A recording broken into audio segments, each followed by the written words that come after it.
Griffin the Griffin by BlackWing. Chapter 91. Mindfuck. Trixie's point of view.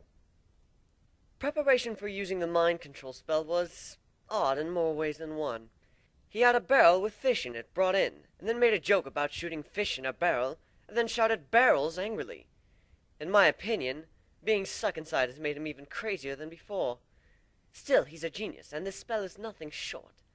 The word ego dominus basically means I dominate, or in simpler terms, me lord. Now, it's not as simple as casting it. When you use it, both you and the target are pulled into a kind of mindscape, as he called it. Something he equated to the fucking Matrix, in that physical form had no meaning at all. And your abilities are only limited as your understanding of them.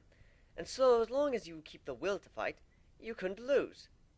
Basically, with that world, you pretty much entered a contest to see how much pain and fear you could cause your opponent, to the point that it just gave up. The other thing being, if you could suspend your disbelief, forget the way the world should work, you could just change however you wished, so long as you could convince yourself that it was possible. He changed back into a griffin at this point, and laid on his back to avoid putting pressure on his ribs.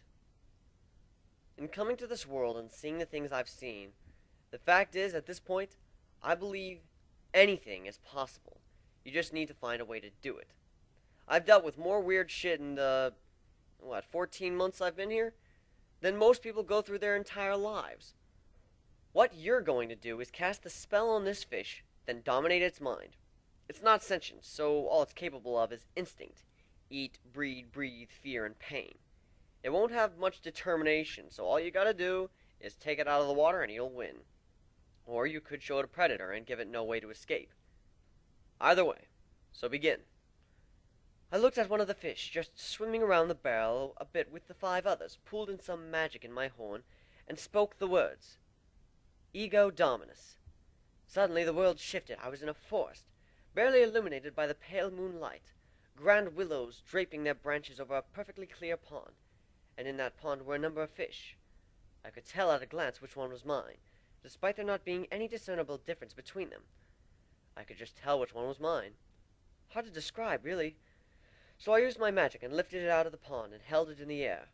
Pretty soon it stopped breathing, and the scene melted away, soon showing me the training room. The only thing that had changed was I could now feel a presence in the back of my mind that wasn't there before, and a ghost of sensation which, when I tried to move it, like moving one of my own hooves, the fish did as I wanted, like I was using the fish's mind to know how to move its body, like it was an extension of my own. Whoa. How long was I? 1.5 seconds. I know, it feels like longer. This is freaky. I know exactly what it's like to be a fish. I'm here, but at the same time, I'm there, in that barrel. I can feel everything. Good. Now, try and shut the feeling off. I know you can't really turn it off, but you can ignore what the body is telling you. What? Why? He slowly rolled over and got to his feet before carefully walking over to the barrel and looking into it. I could see him through the fish's eyes, and the fish in the back of my mind was screaming at me to swim away. I did my best to ignore it, demanding that the body stay in position. It obeyed, right up until the point that Griffin wrenched it from the water with his claws. At that point, my fish body immediately began squirming about, desperate to get back in the water. He held the fish up so that he could look at both it and my face, and all 4 of my eyes could look at his. In his right eye I could see my fish face, and in his left my pony face, brows furrowed and looking anxious beyond all else. That was when he put the fish in his beak, ever so slowly. I could feel as he licked my scales, which sent a shudder down my spine, and cringed before he bit down, cutting my other half's life short. I nearly screamed. Nearly. I was able to hold myself together, but I was certainly breathing heavily after the ordeal was over. What's more, even though it had only existed for 5 minutes, there was now a space in my mind that had once held the fish, and I now found myself longing for it, even as he ate it raw, stripping the meat from the bones and spitting the skeleton back into the barrel. Oh, Celestia, that was horrible. It's like a piece of me died. I could feel you eating me before it died. Which is why you need to learn to ignore the sensation. Remember, whoever you mind control, we will eventually be killing. In the most painful and merciful way as possible, but death is death. Again. We spent the next couple hours going over the nuances of the spell, and at one point he had me controlling 3 fish at once before he killed them all at once in horrible ways that made me feel sick, during which I was able to stop them from squirming at all, gaining control over the instincts that were present. I know it's important that I don't let this get to me, and that's why he's doing this. But still...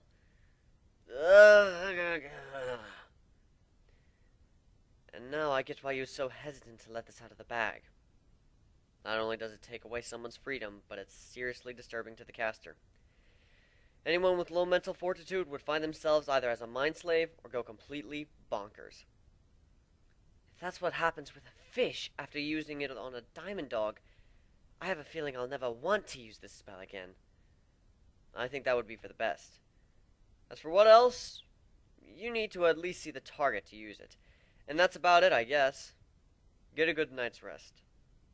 Gods know I'll need it. Gilda's point of view.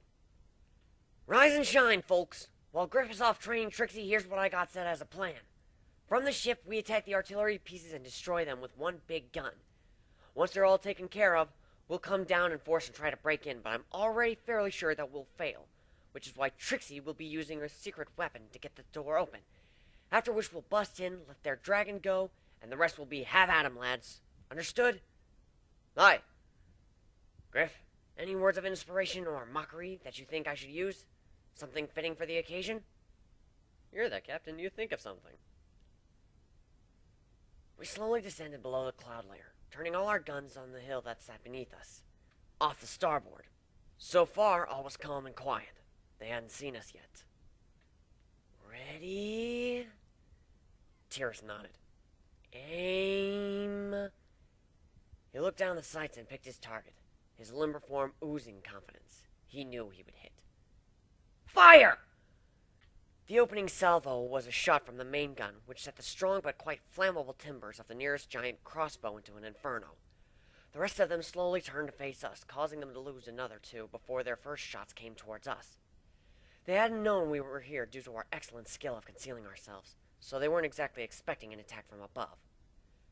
Their harpoon launchers, which were made for this kind of attack, fired first, one of the spikes sailing over the ship and a couple bouncing harmlessly off the balloon, a few under it, and one between the balloon and the body, nearly taking Nadine's head off. It seemed to have nicked her ear, but other than that, she was fine. Quickly cutting the ropes before the dogs manning the guns could pull us down, a volley of the shot bundles came, but we were thankfully blocked by a shield set up by the unicorns inside the ship. The big shots went right through, but the smaller arrows bounced off harmlessly. Good thing Griff got unicorns. Our armor can block whatever hits it, but with that many shots, I'm certain some would hit the spaces between. Fire at will! Now the cats and the griffins all took up their laser rifles and started picking off the dogs below, while another 6 of the artillery pieces were burnt to cinders. It took about 10 minutes, as some of the pieces were on the far side of the hill, and we had to circle around to get them. But finally, all the standard defenses were destroyed. The dogs on the guns had begun fleeing inside, and now was the time to strike. Trixie, with me! I had on my own riding harness fitted with my armor, so she quickly jumped on my back, strapped herself in, threw a couple shields on us, and set a look of determination on her face. Let's do this already. Trixie's point of view.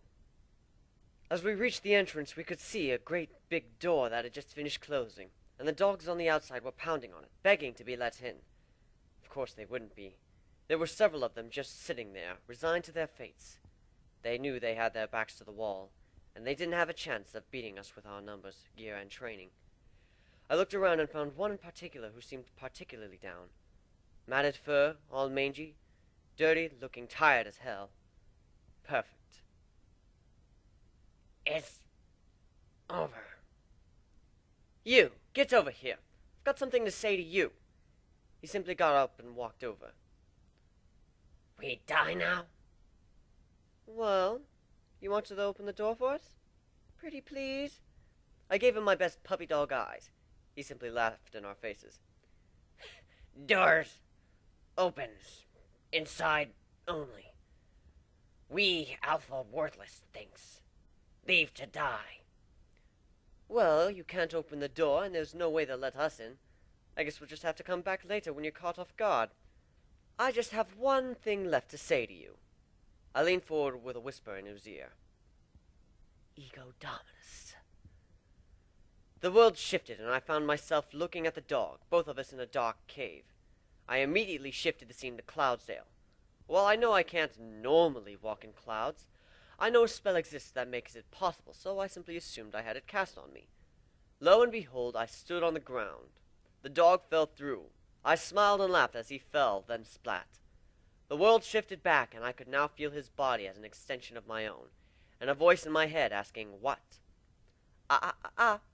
Don't worry too much about it. You said you couldn't open the door on your own, so I'm going to help you do it. My body! I can't. That's right. I'm in control now. You're going to do exactly what I want because you don't have a choice anymore. I gave Gilda a tap on the back, and with it, she ordered our forces to pull out. Now it's showtime. I want you to tell that to your alpha, I said to the one I had just mind-controlled, which felt weird since I could see myself saying it. And from what I unintentionally learned from this dog as I began going through his memories for anything useful I could find, he likes being dominated, and I looked at myself very affectionately from my dog point of view. I found myself idly wondering what it would be like to fuck myself before I abandoned that train of thought by shaking my pony head. I turned to the remainder and smirked. As for the rest of you, your mother was a hamster and your father smelt of elderberries. Leaving that insult ringing in their ears, we flew back to the ship while I waited outside for us to leave. We sailed off into the distance, making sure they saw us on the horizon before the door opened and I walked inside, getting elbowed by the dog next to me. You're lucky.